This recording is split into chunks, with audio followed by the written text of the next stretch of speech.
You're listening to the School Leadership Reimagined podcast, episode 173.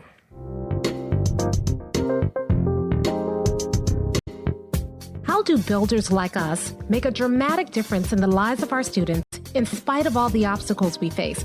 How do you keep your vision for your school from being held hostage by resistant teachers, uncooperative parents, ridiculous district policies, or a lack of time, money, or resources? If you're facing those challenges right now, here's where you'll find the answers, strategies, and actionable tips you need to overcome any obstacle you face. You don't have to wait to make a difference in the lives of the people you serve. You can turn your school into a success story right now with the people and resources you already have. Let's get started. Hey builders, welcome to another episode of the School Leadership Reimagined podcast. I'm your host, Robin Jackson, and today we're going to talk about something that a lot of us don't like to talk about, me included. We're going to talk about what happens when you make a mistake. Now, most of us hate making mistakes. I know I do. And as hard as I try, I still make them. We all do. And so I thought it would be a good idea for us to talk about how to recover when you make a mistake and how to do it like a builder. Now, before we jump into that, though, I have a couple of things I want to share with you. First of all, today is an exciting day because today is the day that you can start getting your tickets for our next Builders Lab. Now, our next Builders Lab is coming up very shortly. In fact, we're going to be having it January 30th through February 1st. And if you know anything about Builders Lab, you know this. Tickets go fast. So today is the first day you can get your ticket. And all you need to do to get your ticket is you need to go to mindstepsinc.com/builders-lab. That's mindstepsinc.com/builders-lab. Now, a couple of things to think about if you're thinking about coming to Builders Lab.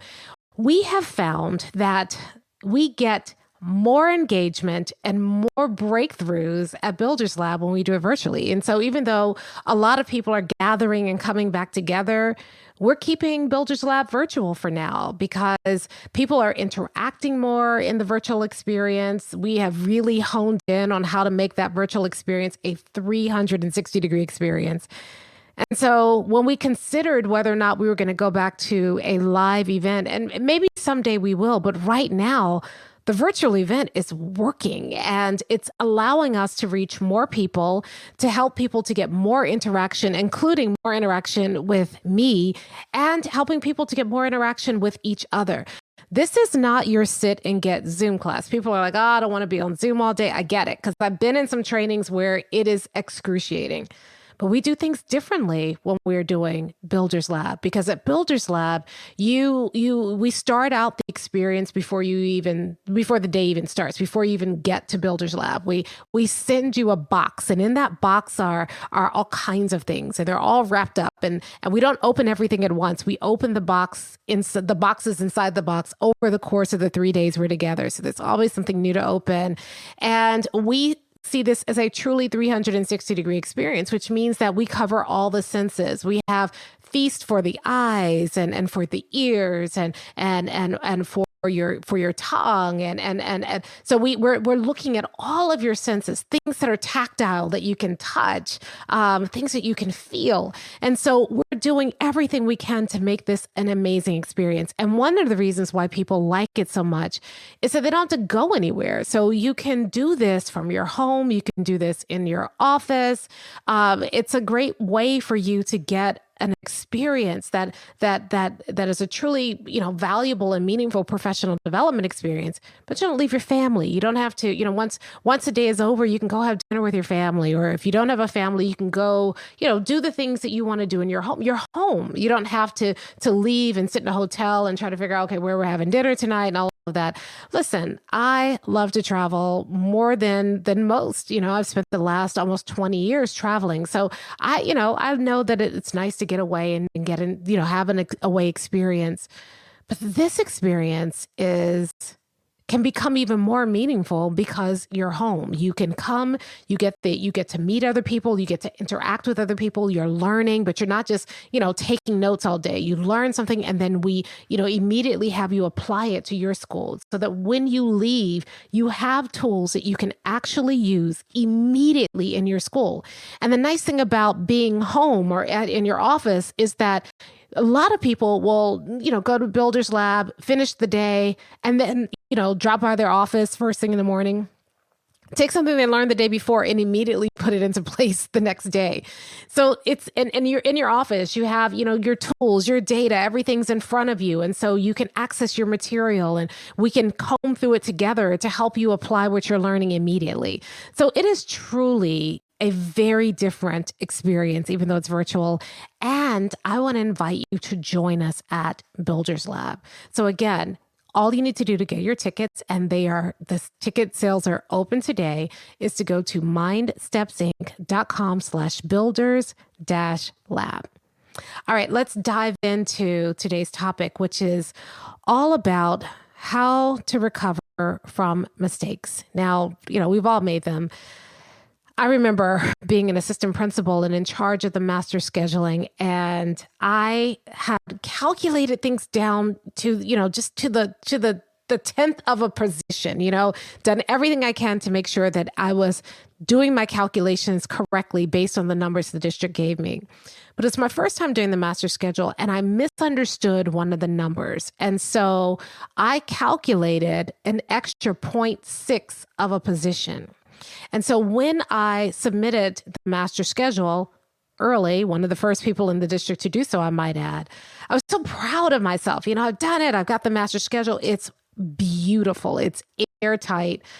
My associate superintendent, the one who's in charge of the schools in my regions, my area superintendent, came and paid me a visit at the school and said, your master schedule is over by 0.6 of a position. And I said, but I've run the calculations, and I showed him the calculations I ran, and he pointed out my error. That meant that I had to completely redo the master schedule. I was so proud to get in early, and now it's going to mean I have to get in late. It's going to put the school in alert. My principal's looking at me because he trusted me with the numbers. I mean, I royally messed up. And then the first thing that happened was I felt that knot in my stomach. You all know what I'm talking about.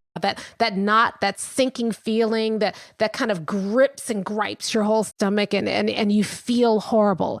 Then my face flushed hot. I was embarrassed. I was blushing. Here I was trying to kind of prove that I knew what I was doing, that they had made the right decision by hiring me as an assistant principal in this building, that I was principal material, that one day I would be a principal and be a good one. And here I was having made a horrible mistake. I wanted to hide under a rock. Have you ever felt that way? Have you ever felt like you make a mistake and it's not like just a little, like a rounding error, like a small thing. It's a big mistake. It's a costly mistake, and everybody's watching. Everybody's looking at you. Well, in that moment, what do? I'll tell you a little bit later how that story ended and what I learned from it. But I want to stay here for a moment because what a lot of us do is we immediately start beating ourselves up inside. How could you be so stupid? I can't believe I missed that. And so we immediately start beating ourselves up. We immediately start, castigating ourselves and fussing at ourselves and being harsher to ourselves than we would even be to another person. And then the next thing we do is that we start to tell ourselves a story about how, like, the worst possible outcome, right? So it starts out, how could I be so stupid? And the next thing is, now I'll never get a principalship. Now no one will respect me. Now they'll think I'm an idiot. Now, no one will listen to me. Now they'll wish they had the other person. Now they'll be sorry they hired me. And we immediately start to catastrophize. Am I saying that right? Catastrophize? I hope I'm saying that right. We immediately start to turn this one mistake into a catastrophe.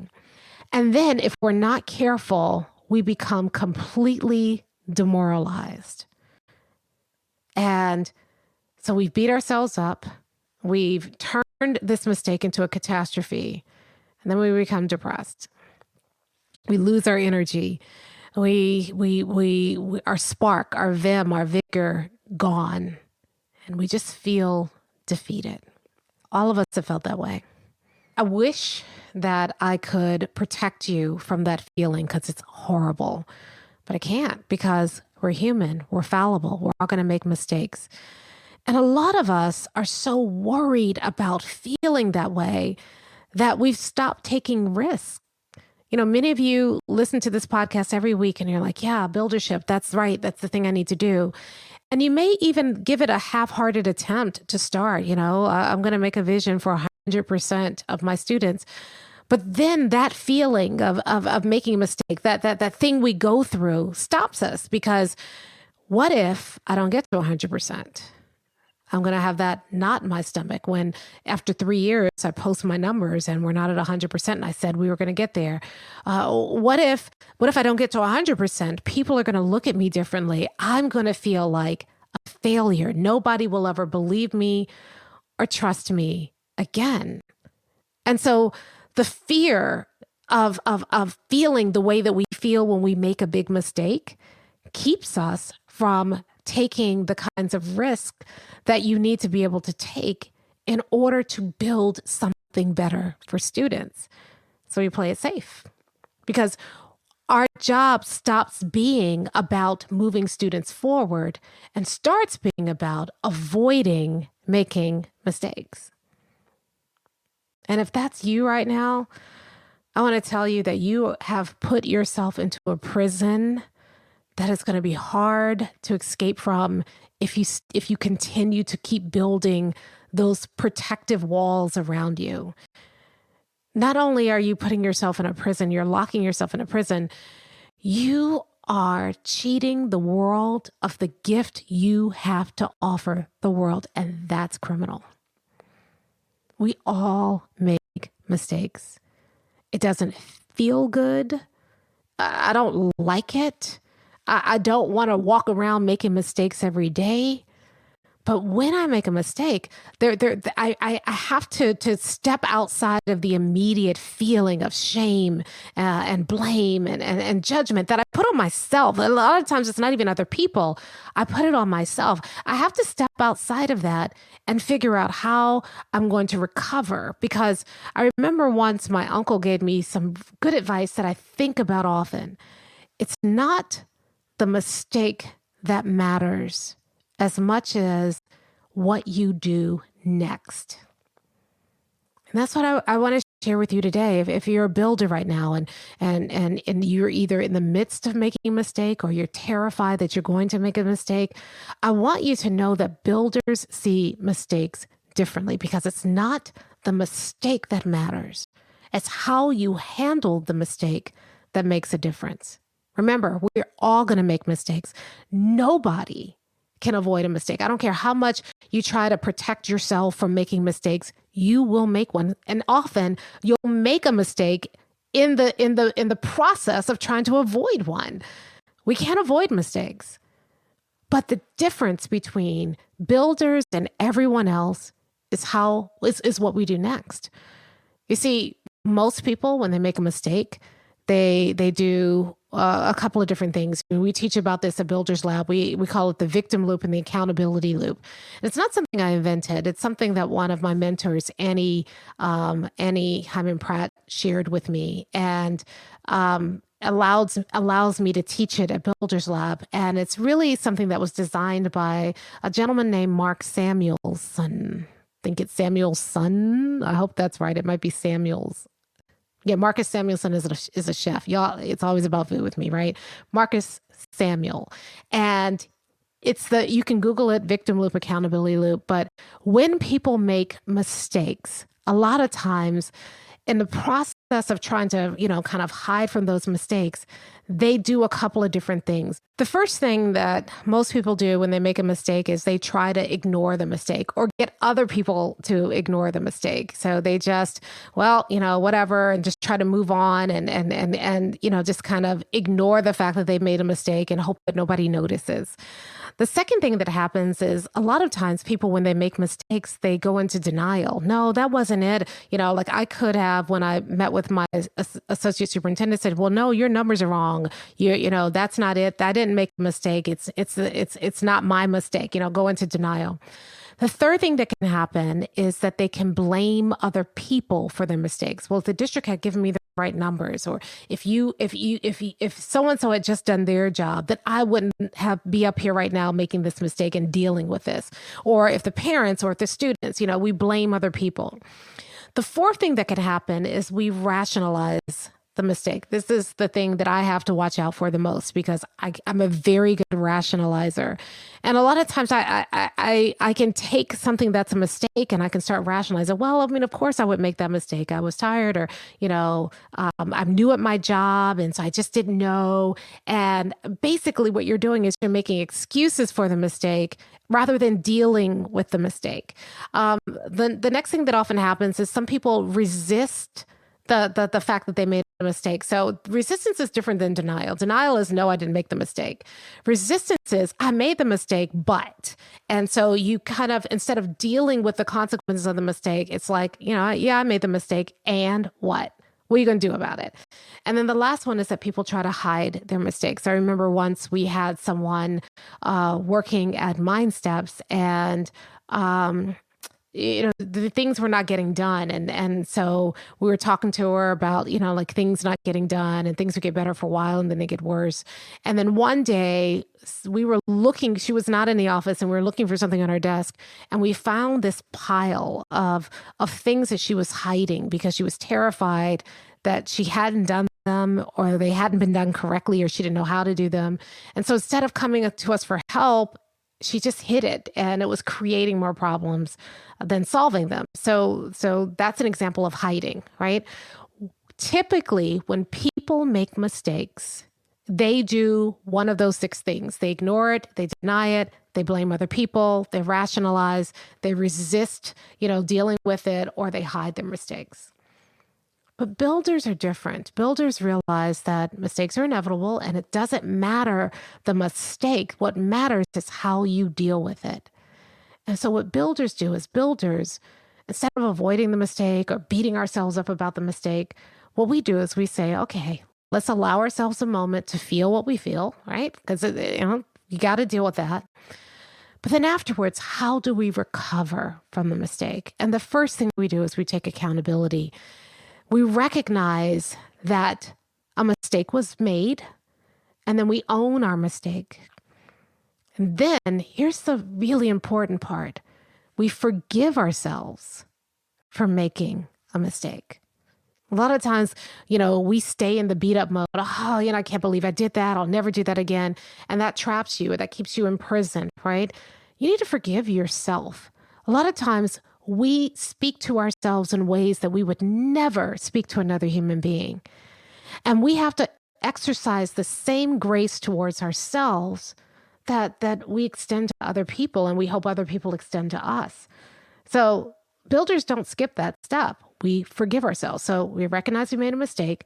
We own the mistake. We forgive ourselves for making the mistake. We examine ourselves and the situation to understand how and why we made the mistake, and so that we don't continue to make the same mistake. We learn from the mistake, and then we take action to fix the mistake. I'll go through those steps again. Recognize you made a mistake, own it, forgive yourself, examine and understand how the mistake happened, learn from that mistake, and then take action to correct that mistake. So back to my story earlier, when he pointed out to me that I had made a 0.6 position mistake, I was mortified. And so the first thing he did was I had to recognize that I'd made the mistake. And once he showed me, I realized where I had gone wrong. And so I talked to him about it. I said, yeah, okay, so now I can see when I was thinking this is how I was reading the numbers.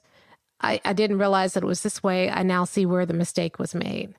And then the next thing I did was own it. I said, yeah, I did this. I thought I was doing it one way. I now realize I was doing it another way. Yes, I am over and it's my fault. I can't see any, I made that mistake. Silently, I forgave myself and then had to continue to try to forgive myself. And then I started thinking about, okay, how could I avoid making mistakes like that in the future? And we talked about that for a little bit. And I led that conversation. I said, okay, so in the future, what I need to do is X, Y, and Z.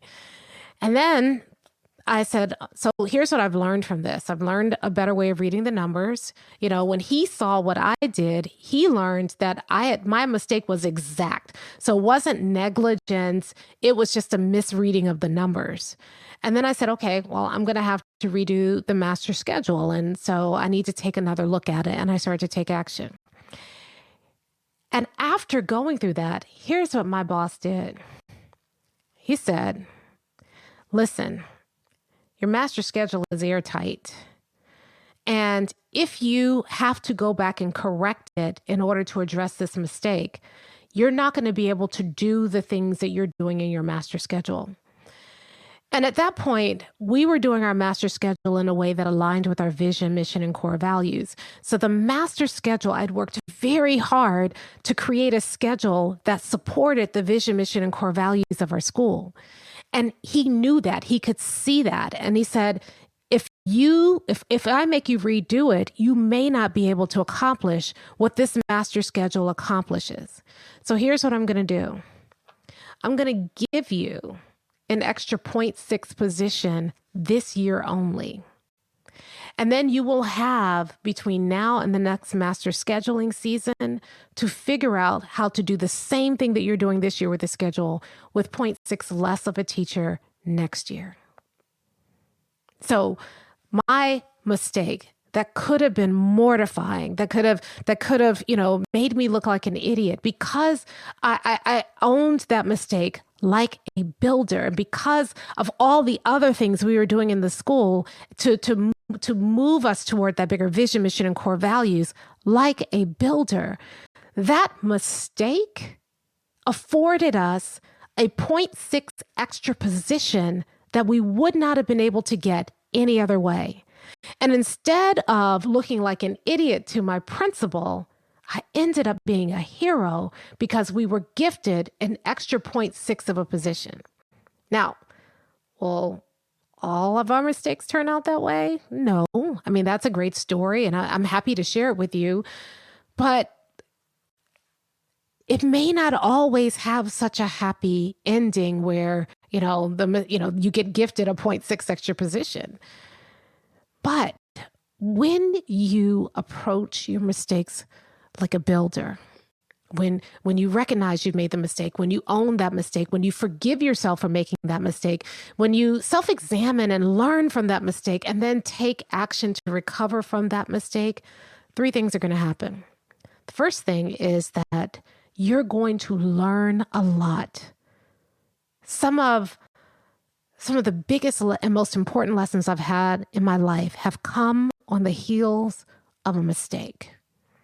So you're going to learn something that's going to make you a better builder. The second thing is going to happen is that you're going to earn the respect of your colleagues. Because remember, it's not that you made a mistake. We all make mistakes. It's how you recover from a mistake that's going to set you apart. And if you do it right, everybody's watching. They're the people who are actually involved in the mistake. And then there's that silent audience, and you don't know who those people are. But you earn their respect because of how you recover from that mistake that helps them trust you more, that helps them believe in you, that helps them believe that you mean what you say, that you're not going to do any harm when you can help it. And so you're going to earn their respect. And the third thing, and this is the most important thing, is that you will create an opportunity to turn that mistake into a blessing. Now, it may be that you get a 0.6 position, maybe. It may be that you, as a result of making that mistake and recovering from that mistake, develop humility. Maybe the story of what you learned from that mistake will become a story that you will share over and over and over again that will encourage other people. Maybe the way that you recovered from that mistake help you realize some holes or gaps in your system that you now can work to fill so that that mistake doesn't happen again, which means the whole system gets better. But if you take every mistake and you approach it from the perspective of a builder, remember, one of the things that makes you a builder is your willingness to take anything that life hands you, any material, and use it to build. There's an old saying, I love this, I take the bricks other people throw at me and use it to build something better. That's what you're doing with your mistakes. If you can stop trying to avoid mistakes, recognize that they're going to happen. Don't go running after mistakes and just saying, well, it's going to happen. Let me just make a mistake. But recognize that mistakes are going to happen. And when they do, turn those mistakes into opportunities to make you better, to make everyone around you better, to make your organization better. Then you never have to be afraid of making a mistake again, because as I always say, when you're a builder, even when you lose, you win. So if you find yourself terrified about making mistakes because you're worried about how you're going to look, or you're worried that you're going to mess things up, or you're worried that you'll lose the respect of your staff, or you just hate making mistakes like I do, then I want you to know that you don't have to be afraid of mistakes. Because it's not the mistake that matters as much as how you recover from the mistake. And if you do that like a builder, then you can recover from mistakes in a way that make you and everybody around you and your organization better. So my challenge for you this week is to start embracing your mistakes. Now, I know that sounds weird. Like, nobody wants to make mistakes. I'm not saying go just become a mistake-prone person. But instead, when you have the opportunity when you make a mistake, embrace that as an opportunity to turn that mistake into a blessing, because you dealt with that mistake like a builder. I'll talk to you next time.